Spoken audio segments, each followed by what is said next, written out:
Sanctus, Sanctus,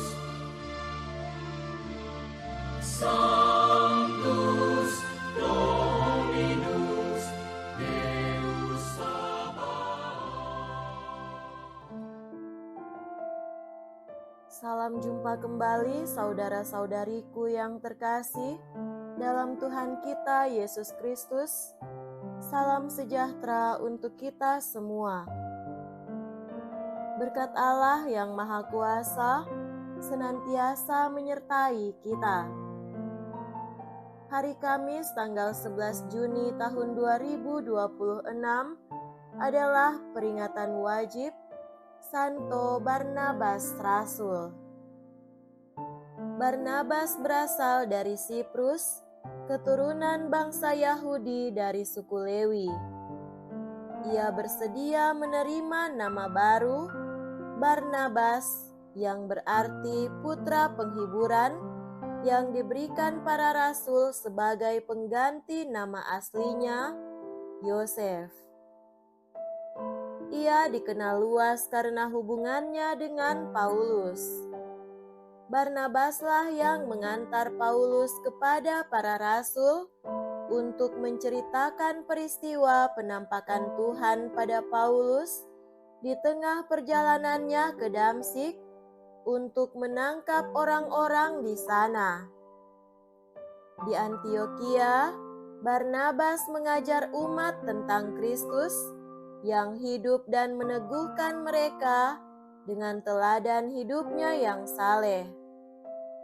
Selama berada di sana, ia berhasil mempertobatkan banyak orang dan selalu meminta mereka agar tetap setia kepada Tuhan.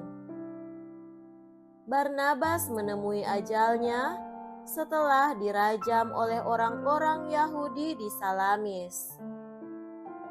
Karena karya dan jasanya, Barnabas dimasukkan dalam bilangan para pendiri gereja dan dianggap sebagai seorang rasul.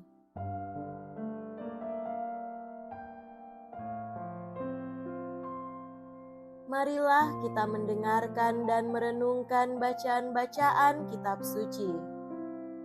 Dalam nama Bapa dan Putra dan Roh Kudus. Amin.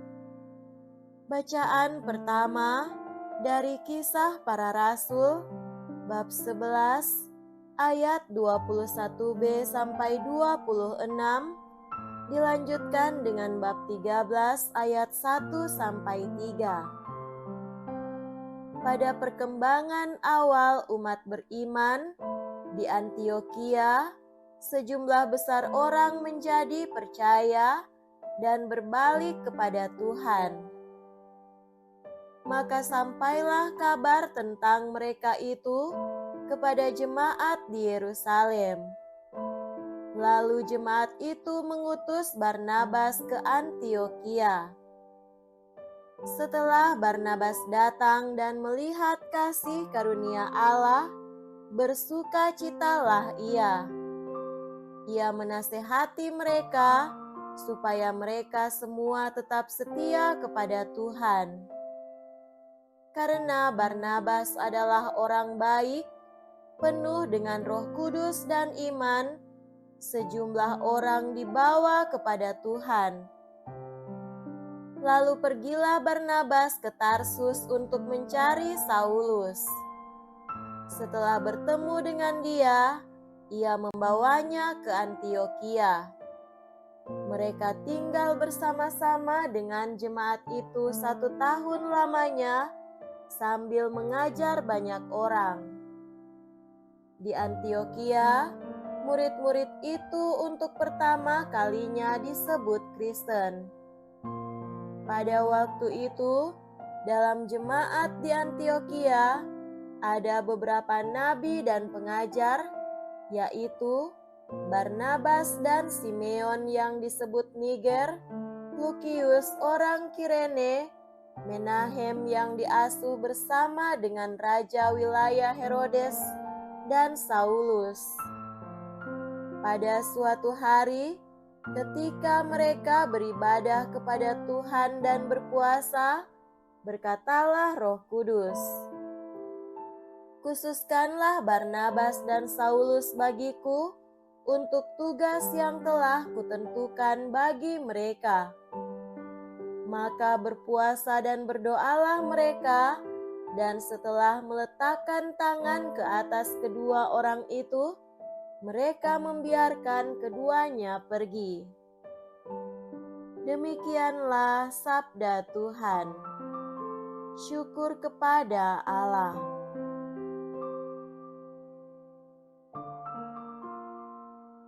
Semoga Tuhan beserta kita, sekarang dan selama-lamanya.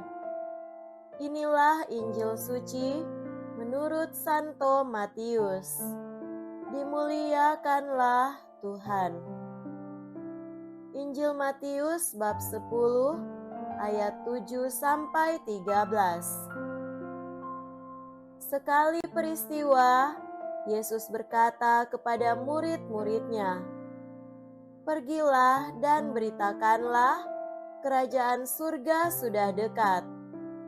Sembuhkanlah orang-orang sakit, bangkitkanlah orang mati.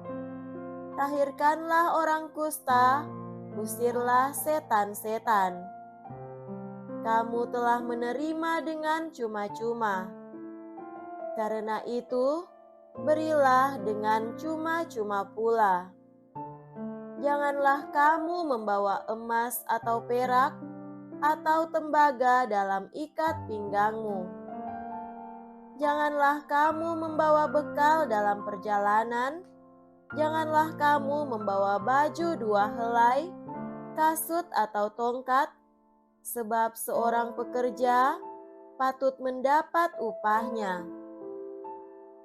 Apabila kamu masuk kota atau desa, carilah di situ seorang yang layak dan tinggallah padanya sampai kamu berangkat. Apabila kamu masuk rumah orang, berilah salam kepada mereka. Jika mereka layak menerimanya, salammu itu turun ke atasnya. Jika tidak, salammu itu kembali kepadamu." Demikianlah sabda Tuhan. Terpujilah Kristus.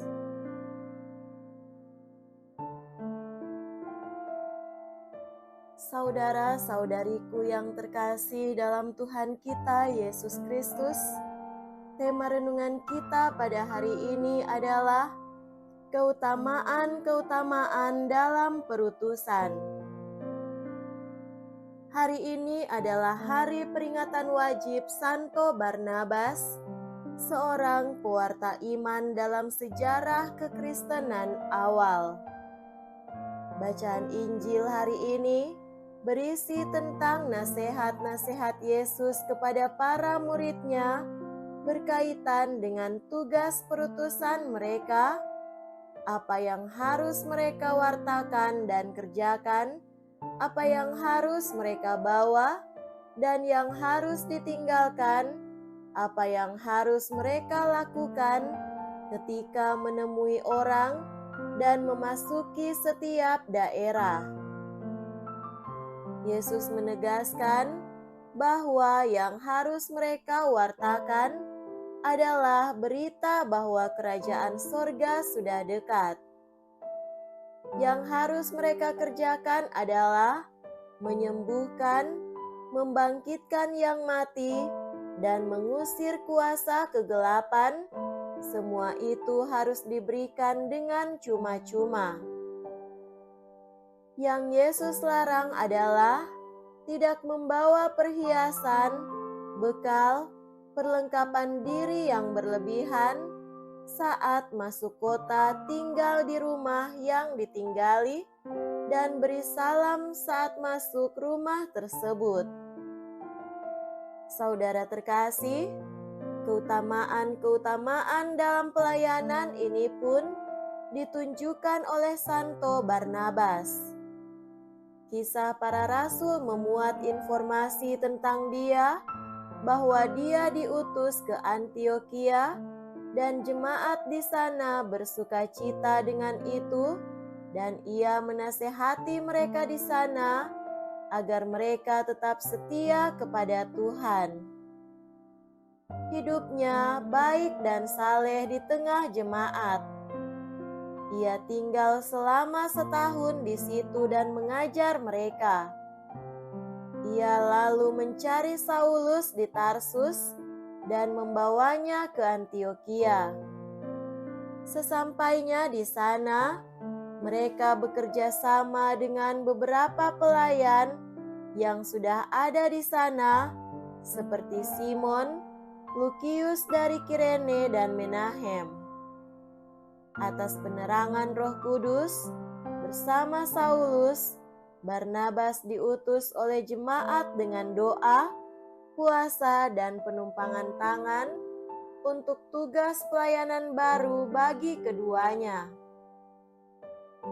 Barnabas menjalankan perutusannya tanpa menyibukkan diri dengan kepentingan diri yang lain dan berlebihan, siap diutus, maksimal menjalankan tugas, hidup yang baik di tengah umat, kerjasama dengan semua pihak, dan tidak memiliki niat yang lain.